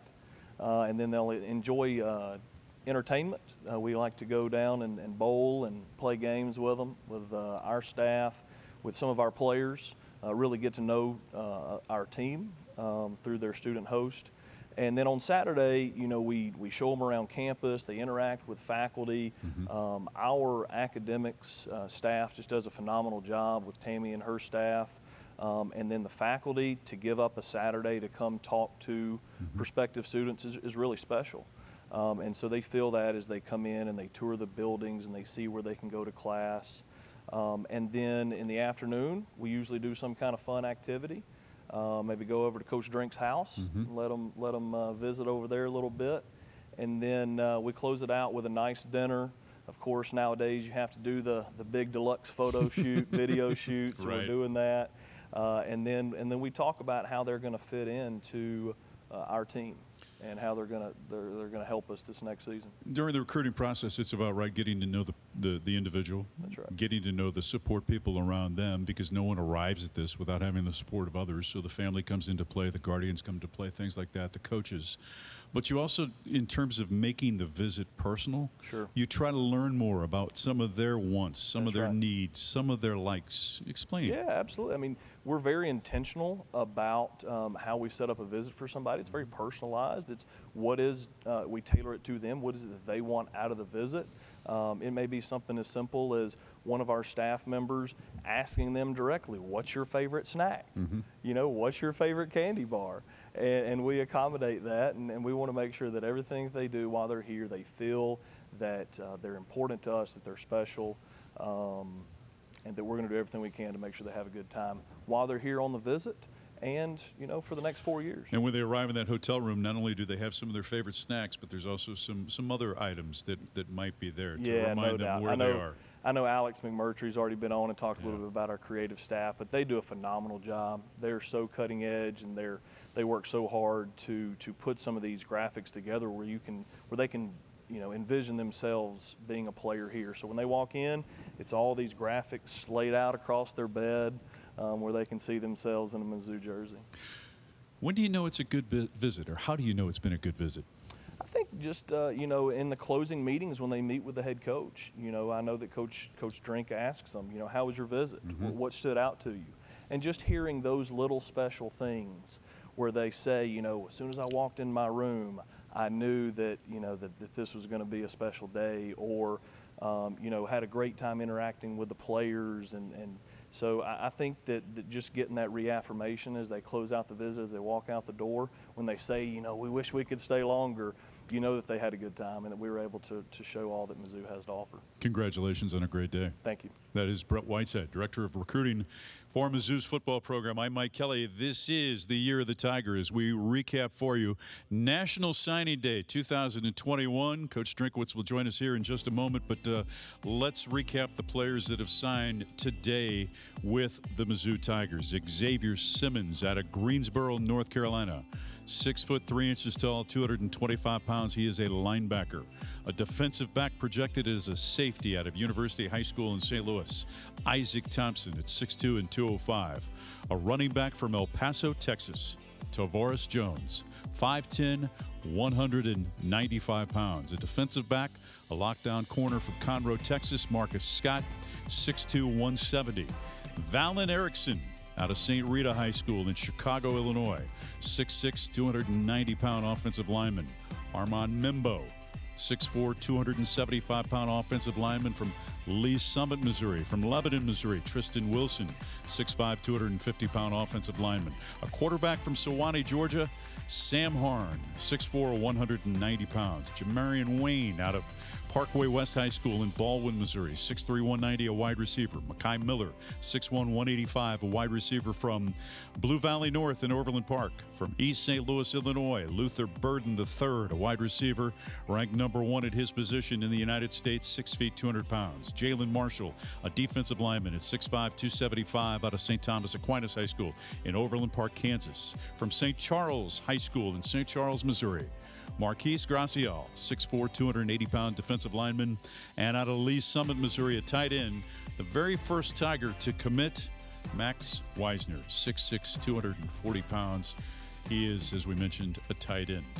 He is the head coach of your Missouri Tigers. In his second season, Eli Drinkwitz is with us on stage, still working on some notes as the class so far, 14 have signed, 14 letters are in. Coach, how are you? Man, I'm doing good. Just trying to continue to close and finish and work on all the different things. You know, recruiting never slows down. There's always something else to be done, and as excited as we are about the 14 that we have signed so far, we're really excited about the potential of adding a few more, and just the reality that this is just a start. Mm-hmm. You know, this is the first official day you can sign. There's still a 48-hour period here where we could add, but then we're going to be very active all the way up until the next signing day, and even throughout the spring as college football is evolving and you have transfer portal and all that different stuff, to really build this roster to compete for the SEC East. Yeah, this is just day one of the early signing period. We're off to a fast start, though. Yeah, there's we no are doubt off about to a fast start. Yeah. How psyched are you about what's taking place? You know, as a competitor, man, you're excited, but you're also fighting for those ones that you still got left, trying to close. There's going to be a couple of announcements later today that you're in on, so you know, you're a little bit on the edge of your seat about those. But man, just to be able to sign really some pillars of the future for us. You know, it always is going to start in the trenches. Marquise Graciel, a guy who's not getting a lot of, you know, national publicity as far as we know, but man, up until last night was a battle. Up until last night was a battle, big time, you know, job by Coach DJ Smith to convince him to finalize his and commit to Mizzou and stay with Mizzou. Jalen Marshall, yeah, Armand Mimbo, Tristan Wilson, Val Erickson. You know, these guys are going to be guys that are names that Mizzou's going to remember for a long time. And as important as those people are in the trenches, I mean, to have a quarterback like Sam Horn, who's won the state championship, led his team last year to the state championship, just a tremendously talented football player. Coach Beezer can thank me later about making sure he's got a good pitcher too. Luther Burden, I mean, the #1 wide receiver in the country.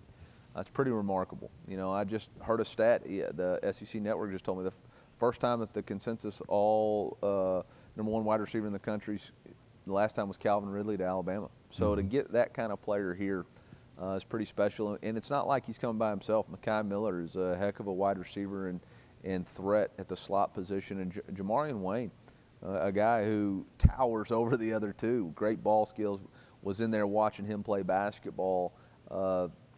2 weeks ago. I mean, just a tremendous athlete. So, you know, Tavares Jones, one of the top running backs in the country, from El Paso, Texas, all the way to Columbia, Missouri. Just a guy that, man, we're excited about.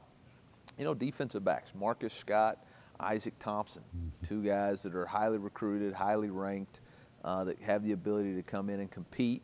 Xavier Simmons, a guy that we were able to flip from another school, and boy, was that a battle. I mean, DJ Smith, again, did a tremendous job of getting both of those guys, Xavier Simmons and Marquise Graciel. So when you start thinking about all the work we put in to get there, you're excited, and then just realize you got a few more left you got to try to finish. Yeah, I got to try and close it, and in the meantime, also continue to prepare for a bowl game. We'll talk about that in just a moment, but I want to go back to a few weeks ago. You went down and you watched Sam Horn. Yeah. And I understand not only did you have on your evaluation cap, you also might have been officiating a little bit. Yeah, I don't know. Rumors. Crazy rumors. Yeah, crazy rumors. But Sam Horn, as a player, you know, the ability to extend plays, the maturity to be able to recognize what the defense is presenting him as he comes to the line of scrimmage. What are the attributes that you see? Yeah, I mean, obviously he's got arm talent. You know, we really look for 5 things: toughness, preparation, discipline, decision-making, accuracy, and leadership. And he shows all 5 of those characteristics consistently in his play. Great decision maker with the ball in his hands, accurate thrower, got great elite arm talent. He's a leader on and off the field. His high school coach raves about his leadership and what he's provided to that program as they've turned that thing around, not around, but to a consistent champion competitor. The thing about Sam, I don't know if most people know, is that his great uncle, Claire Houston, played football and baseball and ran track here in the Missouri Hall of Fame. And that was actually one of the unique recruiting pieces that connected Sam Horn to Missouri. He's got family that lives in St. Louis. They had traveled to St. Louis quite a bit growing up. And so to continue that legacy for Sam and for his family is pretty special. When did he pop on the screen for you? You know, I distinctly remember last year, you know, maybe week 2 or week 3, at that time, Jake Bresky was our director of player personnel, brought him in there, watched him, and, you know, he had been a wing T quarterback and was expanding his horizon to become what he is. And I love the way he competed. I love the way he was able to extend plays, run, throw the football.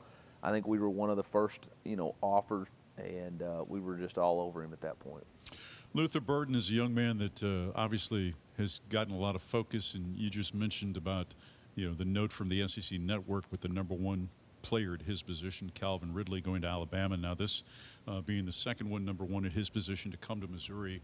The unique thing about him that we talked a little bit about with Bush is Luther Burden, the character, Luther Burden, the person. To me, it impressed me when he made his announcement. Where did he do it from? Well, he did it from the Matthews Dickey's Boys Club in North St. Louis on Kings Highway. That was so important to him in his development as a young man. To me, that speaks volume to the type of person that is becoming a Missouri Tiger. Yeah, he's a tremendous young man with a lot of character, great work ethic. He's been solid the whole time. There was coaches calling him last week. They took new jobs across the country, and we're out in L.A. making phone calls and trying to get him to flip and switch. And, you know, he was solid, and he's been solid the whole time, and has really been an advocate for us, and he's continued to be an advocate for us in St. Louis. And, you know, us as a community have got to really do a great job wrapping our arms around him and making sure that he's successful. We're going to do a great job here with the football program, but we need everybody to make sure that our players and future recruits know that if you come play at the University of Missouri, you're going to be taken care of, that we're going to take care of our own. And we got a great proving ground right now with Luther and all the guys in this class. And so look forward to seeing that. Plug and play guy, right? Better be. But, you know, here's the deal. He's got the ability, specifically on punt returns. Grady had 8 punt returns for touchdowns this year, and I think he had 4 called back. But everybody's going to have to compete. Everybody's going to have to come in and earn it. Nothing's given in this program. But he does have the ability, and he's going to have every opportunity. The young man, Marquise Graciel, from St. Charles, as you talked about up until last night, you're still battling. You're still messaging. You're still trying to make sure that this is going to happen. When you see him, what stands out to you watching him at this level? He's got SEC size. I mean, I think when you watch our team right now, that's still the battle that we have to have is in the trenches. We got to continue to be SEC relevant in size, and you got to recruit that. And so when you see Marquise, when you see Jalen Marshall, when you see Armand Mimbo, when you see Tristan Wilson, when you see Val, you see SEC size. And those guys have it. Tremendous quickness and explosion off the ball. I mean, the guy's a predator at the line of scrimmage. We talked a little bit, obviously, with Loop about the addition of Tavoris Jones, and I remember the story with Ziggy Hood, right? You have to really know where to go find players and be willing to go there. Well, you had to be willing to go to El Paso, Texas, and by doing that, the fruits of your labor paid off with the addition of a talented young back that's going to draw some comparisons to an All-American running back that currently wears number 1 for your team. Yeah, I hate to put undue expectations or comparisons on somebody, but T-Man in his own right is a special player with a lot of ability. Credit to Curtis Looper for finding him, recruiting him, building a relationship with both his mom and dad, building a connection that sustained all the other people trying to come in and recruit. Have to send a shout out to Brad Stevens and Chris Main for letting us use their airplanes to get to and from all these different places. Wouldn't have had the ability to do it. I think I was told I was on 36 flights in the last 2 weeks. And there's a group of special people called Eye of the Tiger that donate a significant amount of money for us to be able to pay for jet fuel, lease planes when we need to, or loan us their planes in order to get to and from. And so it wouldn't be possible to do what we do if it wasn't for that group. Well, and also the number of people behind the scenes that don't get recognized during the course of a football game, but on a day like today, they deserve the recognition. Yeah, I mean, when you talk about our creative team, you know, Alex, Jay, Justin, Tanner, these people are consistently doing graphics. I mean, the Year of the Tiger stuff is unbelievable. I'm blown away every time. We have fashion show photo shoots with these guys. They're always on the cutting edge of how to make this a unique visit. And when we talk about recruiting, we're always selling what we've done in the past or what we're going to do in the future. But the next and most important thing to me is a unique on-campus visit. And, you know, you got Brett Whiteside, who's our chief recruiting officer, who really drives the ship and makes sure that everybody is all pointed in the same direction. But you got Jared Russell, Kevin Pendleton, Christian Hines, you got Allie Hickey, you got Victoria Adams, you got Tyler Jones. You got our entire staff that is really helping. But those people in the recruiting department are doing all the little things. I mean, Tyler Jones had to drive somebody's passport to Kansas City because they forgot it here in the hotel room. I mean, there's all kinds of just untold stories that make them feel and understand how important they are to us, which is going to be the difference in signing them. And we can't let you go without talking a little bit about something that's coming up a week from today. A little football game against Army in the Lockheed Martin Armed Forces Bowl. What an opportunity to be able to play in a bowl game and to be selected, particularly with one such as this that has a tie to the military. Just elaborate on that, if you will. Yeah, I mean, obviously an opportunity to play in a bowl game. You know, for us in the first 2 seasons, to qualify for bowl games under NCAA sanctions and probation in a situation where we're really trying to continue to build and lay a foundation for the future, I think is something that we can all be proud of. You know, a bowl game is a celebration of what you've accomplished. In order, you know, for us to be able to celebrate in the Armed Forces Bowl, to play a really good football team in Army, that's going to be a really big challenge for us. You know, I told our team it's really going to be us versus the entire United States of America.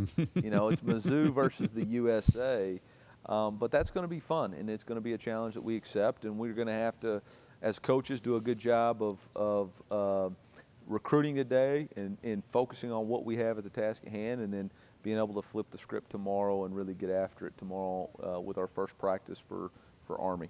Xavier Simmons, Isaac Thompson, Tavares Jones, Marcus Scott, Valen Erickson, Armand Mimbo, Tristan Wilson, Sam Horn, Jamarian Wayne, Makai Miller, Luther Burden III, Jalen Marshall, Marquise Gracial, Max Wisner. Coach, 14 in the books. Couple more we'll keep our fingers crossed and keep an eye on. Congratulations. Thank you very much, MIZ. ZOU, that is Missouri football coach Eli Drinkwitz. And I'm Mike Kelly.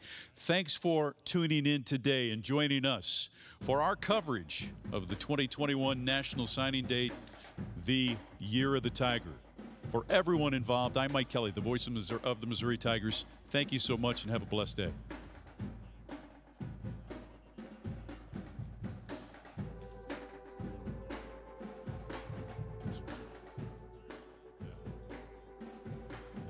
Switch out to put it in there. You're comfortable at the podium in front.